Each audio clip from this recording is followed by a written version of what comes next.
الحمدللہ رب العالمین والصلاة والسلام علی سید المرسلین وعلی آلہ وصحابہ اجمعین اما بعد فاعوذ باللہ من الشیطان الرجیم بسم اللہ الرحمن الرحیم قال اللہ تبارک و تعالی فی القرآن المجید والفرقان الحمید اہدنا الصراط المستقیم صدق اللہ العظیم وصدق رسولہ النبی الکریم قال اللہ تبارک و تعالی فی شان حبیبہ ان اللہ و ملائکتہ یصلون علی النبی یا ایہا الذین آمنوا صلوا علیہ وسلموا تسلیما۔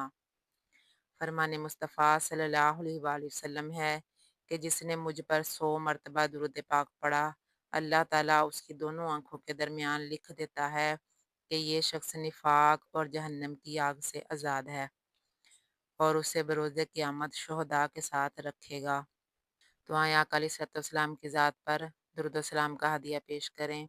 الصلاۃ والسلام علیک یا سیدی یا رسول اللہ، الصلاۃ والسلام علیک یا سیدی یا حبیب اللہ، الصلاۃ والسلام علیک یا سیدی یا نبی اللہ، وعلی آلک وصحابک یا سیدی یا نور اللہ۔ اللہ تبارک و تعالیٰ کی حمد و ثنا اور درود حضور نور اکرم شفیع معظم صلی اللہ علیہ وآلہ وسلم پر پیش کرنے کے بعد آپ تمام ویورز کو فضا اسلامک چینل کی طرف سے السلام علیکم ورحمۃ اللہ وبرکاتہ۔ تو ویورز، ہمارا مقصد قرآن اور حدیث کی تعلیمات کو آسان فہم انداز میں آپ تک پہنچانا ہے تاکہ آپ کے دلوں میں قرآن و حدیث کی محبت اجاگر ہو سکے۔ یہی ہے آرزو کہ تعلیم قرآن عام ہو جائے، یہی ہے آرزو کہ تعلیم قرآن عام ہو جائے، ہر ایک پرچم سے اونچا پرچم اسلام ہو جائے۔ تو اس مقصد کے تحت ہم قرآن مجید کا ترجمہ اور تفسیر، درس قرآن و حدیث، سیرت نبی اور سیرت اہل بیت، فقہی اور شرعی مسائل اور مسنون دعا و اذکار وغیرہ کی ویڈیوز اپلوڈ کر رہے ہیں۔ تو ویور جو آپ میں سے جو علم کے حصول کے خواہش مند ہیں وہ ہمارے چینل کو جوائن کریں اور ہمارے چینل کا وزٹ کر کے یہ ویڈیوز دیکھ سکتے ہیں۔ اور اس مقصد کے تحت ہم نے 40 روزہ آسان فہم تجوید کورس کا آغاز کیا ہے جو روزانہ رات 9 بجے لائیو چلتا ہے۔ اس میں ہم قرآن کو صحیح مخارج اور صحیح صفات کے ساتھ پڑھنا سکھا رہے ہیں۔ لہٰذا ماؤں بہنوں کے لیے یہ ایک سنہری موقع ہے کہ وہ گھر بیٹھے قرآن کو صحیح تجوید کے ساتھ پڑھنا سیکھ سکتی ہیں۔ تو ویورز، آج کا ہمارا موضوع قرآن کا ترجمہ اور تفسیر ہے، جس میں ہم سورہ فاتحہ کی تفسیر کر رہے ہیں، جس میں ماشاءاللہ سے آیت نمبر سورہ فاتحہ کی آیات نمبر 4 تک ہم نے تفسیر کر لی ہے۔ اب انشاءاللہ آج سورہ فاتحہ کی آیت نمبر 5 کی تفسیر کریں گے۔ پچھلی ویڈیو میں ہم نے ایاک نعبد و ایاک نستعین کی تفسیر کی تھی۔ آج ہم اہدنا الصراط المستقیم کی تفسیر کریں گے۔ اہدنا، ہدایت دے ہمیں، صراطہ، راستہ، مستقیم، سیدھا، کہ یا اللہ ہم کو سیدھے راستے پر چلا۔ اس آیت کا تعلق پہلی آیتوں سے چند طرح ہے۔ اول یہ کہ اس بات کا پہلے ذکر ہو چکا کہ ہم تجھ سے مدد مانگتے ہیں۔ یہ نامعلوم ہوا کہ کس کام میں مدد مانگتے ہیں۔ تو اس کی تفصیل کچھ یوں بیان فرمائی گئی کہ ہم مدد مانگتے ہیں کہ ہم کو سیدھے راستے پر چلا۔ اس سے نتیجہ یہ نکلا کہ دنیوی اور دینی تمام کاموں میں اللہ ہی سے مدد مانگنی چاہیے، مگر استقامت میں خاص طور پر کہ یہ تمام نیکیوں کی جڑ ہے۔ دوسرا تعلق اس طرح ہے کہ اس سے پہلے ذکر تھا کہ عبادت، اور اب ذکر ہو رہا ہے دعا کا، جس میں اشارہ اس جانب ہو رہا ہے کہ عبادت کے بعد دعا مانگنی چاہیے۔ اسی لیے سنت ہے کہ نماز کے بعد دعا مانگے۔ تیسرے اس طرح کہ اب تک عرض کیا جا رہا تھا خدایا ہم تیری عبادت کرتے ہیں اور تجھ ہی سے مدد مانگتے ہیں۔ اب عرض کیا کہ تو ہمیں سیدھے راستے پر قائم رکھ، یعنی عبادت پر قائم رکھ۔ ایسا نہ ہو کہ کچھ روز عبادت کر کے ہم چھوڑ دیں، بلکہ ہمیشہ تیری عبادت میں مشغول رہیں۔ یہی صراط مستقیم ہے۔ چوتھا تعلق اس طرح ہے کہ اب تک عبادت کا ذکر ہوا۔ اب عرض کیا ہے اللہ ہم کو اس عبادت میں سیدھے راستے پر قائم رکھ، یعنی اس طریقہ سے عبادت کرا کہ تیری بارگاہ میں قبول ہو اور افراط و تفرید کے درمیان ہو، اور جس طرح تیرے مقبول بندوں نے عبادت کی ہو ایسا نہ ہو کہ دنیوی راحت کے موقع پر تیری عبادت سے غافل ہو جائیں، اور اگر کبھی عبادت میں مشقتیں ہوں تو عبادت سے منہ نہ موڑ لیں۔ پانچواں تعلق اس طرح ہے، عبادت وغیرہ کے بعد ہدایت کی دعا مانگنا اس لیے ہے کہ بغیر ہدایت کے عبادت مقصود تک نہیں پہنچاتی۔ بڑے بڑے عابد آخر کار زندیق بن گئے، جیسے کہ ابلیس بہت بڑا عبادت گزار تھا، اور برسیسا اور بلم بن باورا وغیرہ کہ پہلے یہ لوگ اول درجہ کے عابد تھے، بعد میں گمراہ ہوئے۔ تو عرض یہ کیا جا رہا ہے خدایا ہم اپنی اس عبادت پر نازا نہیں ہیں، تجھ سے ہدایت اور ہدایت پر استقامت مانگتے ہیں۔ علماء کرام اہدنا الصراط المستقیم کی تفسیر کچھ اس طرح بیان کرتے ہیں کہ اہدنا ہدایت سے بنا ہے، جس کے معنی ہے رہبری کرنا یا منزل مقصود کا پتہ دینا۔ ہدایت دو طرح کی ہوتی ہے، ایک فقط راستہ دکھا دینا اور دوسرا منزل مقصود پر پہنچا دینا۔ اگر راستہ دکھا دینا مراد ہوتا تو ہدایت کے بعد الہ یا لام لایا جاتا، یہاں ان دونوں میں سے کوئی نہیں، جس سے معلوم ہوا کہ بندہ عرض کر رہا ہے اے مولا ہمیں سیدھا راستہ دکھا نہ دے بلکہ وہاں تک پہنچا بھی دے اور اس پر چلا بھی دے، کیونکہ راستے پر راہ مار بہت ہیں، بغیر تیری مدد اس پر چلنا ناممکن ہے۔ نون الف نا سے معلوم ہوتا ہے کہ دعا کرنے والے سب کے لیے دعا کر رہے ہیں، یہ نہیں کہتا کہ فقط مجھے ہدایت دے، اہدنا ہمیں ہدایت دے۔ جس طرح وہ عبادت زیادہ قبول ہوتی ہے جو مسلمانوں کی جماعت کے ساتھ کی جائے، اسی طرح وہ دعا بھی زیادہ مقبول ہوتی ہے جو سب کے لیے کی جائے، کیونکہ اگر ایک کے لیے بھی دعا ہوئی تو امید ہے سب کے لیے قبول ہو جائے گی۔ اسی لیے دعا کے اول اور آخر درود شریف پڑھا جاتا ہے، کیونکہ درود شریف کی برکت سے بھی یہ قبول ہوتا ہے۔ تو رحمت الہی سے امید قوی ہے تو وہ درمیان کی دعا کو نہ چھوڑے گا، بلکہ آس پاس کے درود شریف کی برکت سے اسے بھی قبول فرما لے گا۔ ایک شخص ہدایت پر آ گیا اور باقی سب لوگ گمراہ رہیں تو گمراہوں میں ایک کی زندگی دشوار ہو جائے گی، کیونکہ اگر ایک شخص ان سب کی موافقت کرے تو خود بھی گمراہ ہوتا ہے، اور مخالفت کرے تو دشمنی پیدا ہوتی ہے اور زندگی تلخ ہو جاتی ہے۔ بس یہی ضروری ہے کہ سب کو ہدایت ملے تاکہ ان سب کی دونوں زندگیاں درست ہو جائیں۔ تیسرا اس طرح کہ حدیث پاک میں ہے کہ تم بے گناہ زبان سے دعا مانگو۔ صحابہ کرام نے عرض کیا یا رسول اللہ بے گناہ زبان کہاں سے لائیں؟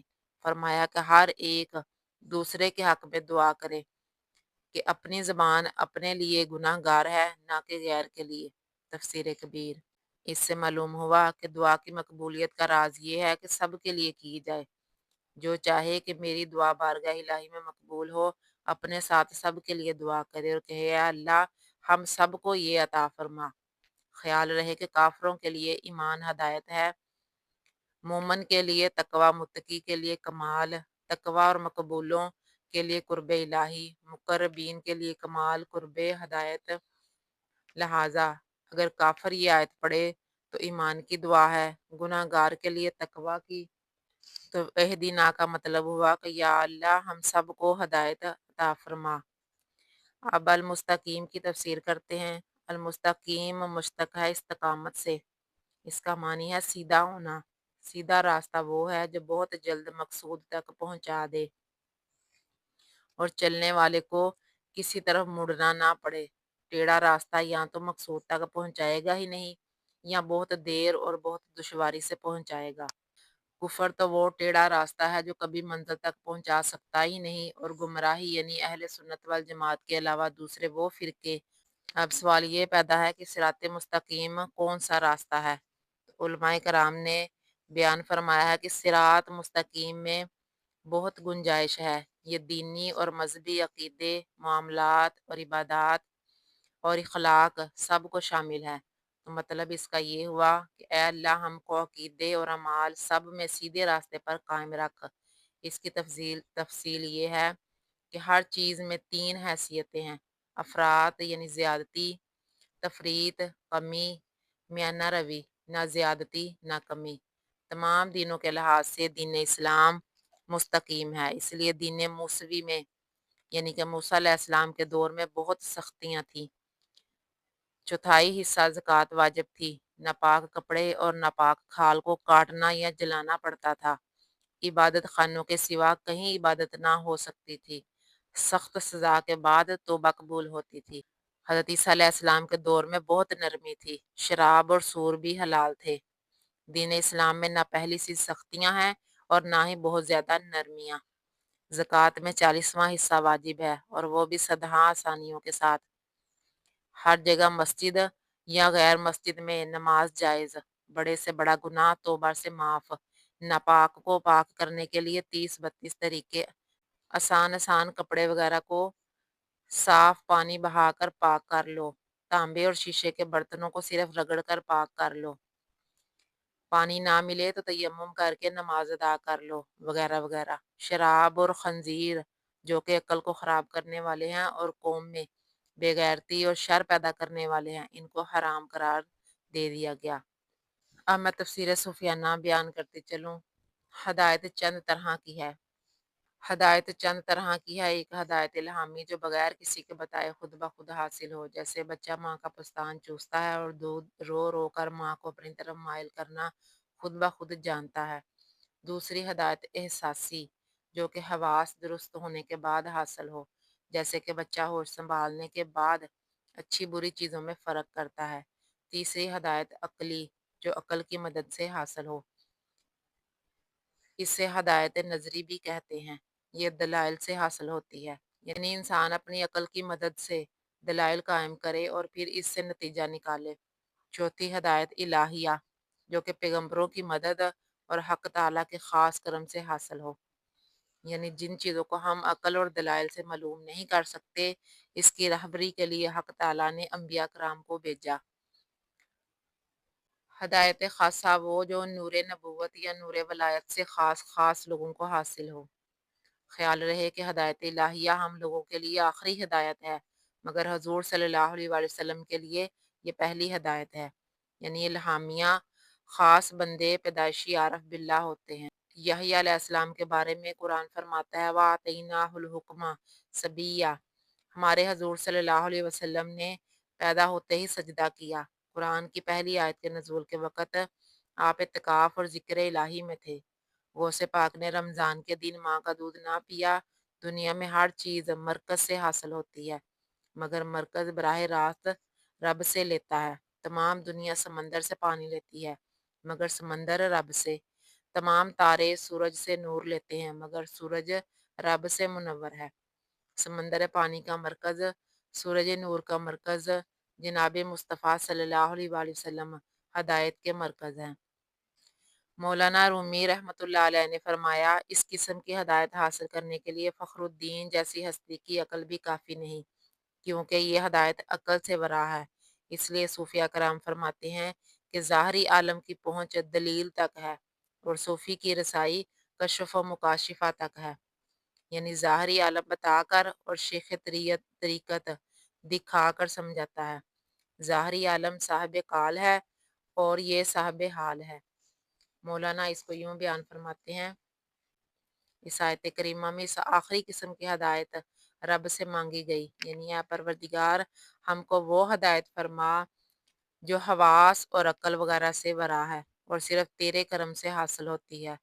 اس لیے کہا گیا اہدی، تو ہمیں ہدایت دے۔ اب اس کا تعلق گزشتہ آیتوں سے اس طرح ہو گیا کہ پہلے کہا گیا تھا نعبدو اور نستعین، جس میں کہ فاعل بندہ تھا، یہاں یعنی جہاں تک رسائی ہماری عقل وغیرہ کی ہے وہاں تک تیری مدد سے ہم نے کام لیا، لیکن جو چیزیں ہماری عقل وغیرہ سے بالا تر ہیں، اے مولا اس کی ہدایت تو فرما۔ یہاں رب کو فاعل قرار دیا گیا۔ اب نا سے مراد ان حضرات کی وہ جماعت ہے جو ان کی یار طریقت اور واقفیت حقیقت ہو، تو گویا کہا یہ جا رہا ہے کہ اے اللہ، اس جنگل میں ہم نے قدم تو رکھ دیا، لیکن اپنے تک پہنچنے کا راستہ، یعنی وہ راستہ جس کی تو انتہا ہو، اس کی رہبری تو ہی فرما دے۔ رہو راہ محبت تھک نہ جانا راہ میں، رہو راہ محبت تھک نہ جانا راہ میں، لذت صحرا نور دی دوری منزل میں ہے۔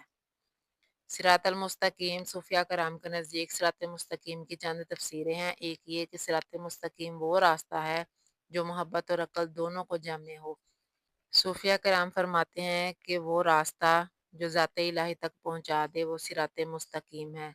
اس کے علاوہ اور راستے افراط و تفریط سے خالی نہیں۔ یہ حضرات فقط جنت پر قناعت نہیں کرتے، حور و قصور پر صبر نہیں کرتے، یہ تو اس راستے کو ڈھونڈتے ہیں جس کی یہ منزلیں ہیں، کہ گویا یہ کہا جا رہا ہے اے اللہ، راستے بہت سے ہیں اور ادھر بلانے والے مختلف ذوق کے لوگ ہیں۔ شیطان اور راستے کی طرف دعوت دے رہا ہے اور نفس اور طرف کھینچ رہا ہے، دشمن کہیں اور لے جانا چاہتا ہے، دوست کہیں اور پہنچانے کی تمنا رکھتا ہے، لیکن اے مولا، ہم تو اس راستے کے طالب ہیں جو تجھ تک پہنچا دے۔ وہ راستہ وہ ہے جس میں انسان راضی برضا رہے۔ علماء کرام کے نزدیک اچھے عقیدے قلب کا سیدھا راستہ ہے اور نیک اعمال قالب کا صراط مستقیم، جو مومن کو جنت تک پہنچاتے ہیں۔ صوفیہ کرام کے نزدیک سلسلہ مشائخ وہ سیدھا راستہ ہے جو مومن کو اللہ تک پہنچاتا ہے۔ اس دعا سے چند مسئلے معلوم ہوئے۔ ایک یہ کہ ہر شخص مرتے وقت تک راستے میں ہے، منزل پر بعد موت ہی پہنچے گا۔ جیسے مسافر راستے میں معلومات کی نگرانی کرتا ہے، ایسے ہی ہر شخص اپنے اعمال کا نگران ہے۔ دوسرا یہ کہ اللہ کی بڑی نعمت یہ ہے کہ انسان کو سیدھا راستہ چلنے کی توفیق مل جائے، اس لیے سورہ فاتحہ میں صرف اس کی دعا کرائی گئی۔ اور تیسرا اس طرح کہ اللہ تک بغیر وسیلہ نہیں پہنچ سکتے، ورنہ پھر راستے کی کیا ضرورت ہوتی۔ رب ہم سے قریب ہے مگر ہم اس سے دور، اس لیے ہم راہ طے کرنے کے محتاج ہیں۔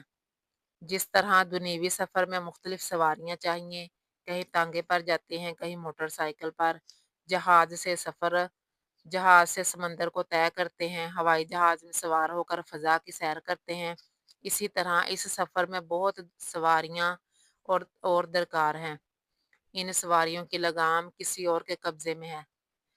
صوفیہ کرام کے نزدیک دین پر استقامت سیدھا راستہ ہے۔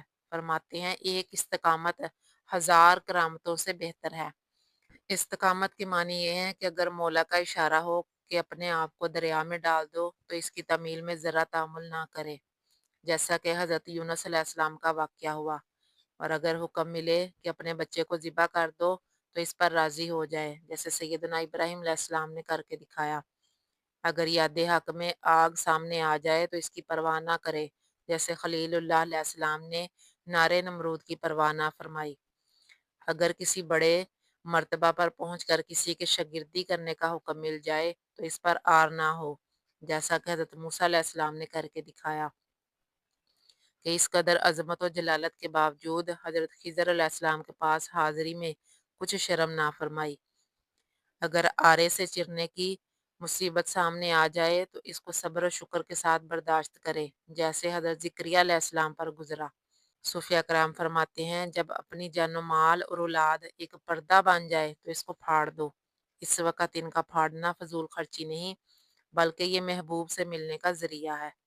حضرت سلیمان علیہ السلام نے نمازی عصر قضا ہو جانے پر 1000 گھوڑے ذبح کر دیے، تو یہ فضول خرچی نہ ہوئی بلکہ آڑ کو پھاڑ ڈالنا کہا جائے گا، اور یہ درجہ مشکل سے حاصل ہوتا ہے۔ اس لیے عرض کیا اے اللہ، تو ہمیں ہدایت دے سیدھے راستے کی، یعنی استقامت کے راستے کی۔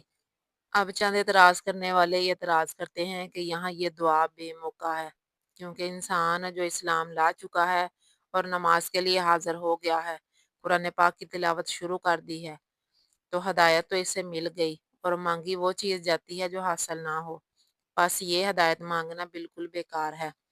تو اس کا جواب اس آیت کی تفسیر سے بخوبی ظاہر ہو گیا کہ اس سے مراد ہدایت پر قائم رکھنا یا اس میں ترقی دینا، قلب کو درست رکھنا یا ثابت قدم رکھنا وغیرہ وغیرہ۔ جیسا انسان ہو اس کے لیے ویسی ہدایت ہے۔ کافر کے لیے ہدایت یہ ہے کہ وہ ایمان لے آئے، مومن کے لیے ہدایت یہ ہے کہ تقوی اختیار کر لے، متقی کی ہدایت یہ ہے کہ اس پر قائم رہے۔ جس قسم کی تلاوت کرنے والا ہوگا اس قسم کی ہدایت مراد ہوگی۔